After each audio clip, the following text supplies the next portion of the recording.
हमारे चैनल को लाइक करें, शेयर करें और सब्सक्राइब करो और बेल आइकॉन को दबाओ।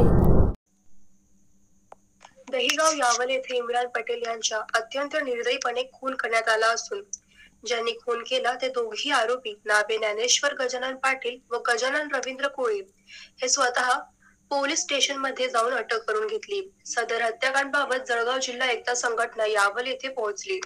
रुग्णालयात व पोलीस स्टेशनला जाऊन चौकशी केली।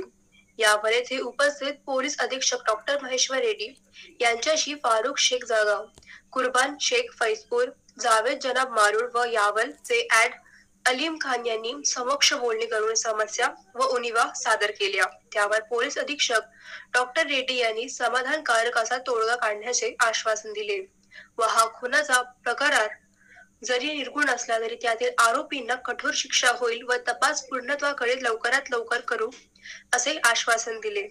सदर अत्यंत निगृण हत्याकांड हा अत्यंत गंभीर असल्याने त्याची चौकशी सुद्धा विशेष समितीमार्फत एका महिन्याच्या आत करण्यात यावी अशी मागणी करीम सालार, एकता संघटनेचे फारुख शेख, राष्ट्रवादी पक्षाचे नदीम मालिक, कौमी एकताचे कुर्बान शेख, हुफाज फाउंडेशनचे रहीम पटेल, नोबल न्यूजचे मतीन पटेल, सामाजिक कार्यकर्ते अनिश शहा, SDPIचे मौलाना कासिम नदवी, अजित पवार राष्ट्रवादी गटाचे कासिम उमर, अयाज अली सय्यद, खालिद बागवान, इरफान सालार, जिया बागवान, इम्रान शेख, हाजी युसुफ देशमुख आदींनी पोलीस अधीक्षक रेड्डी यांच्याकडे केली आहे।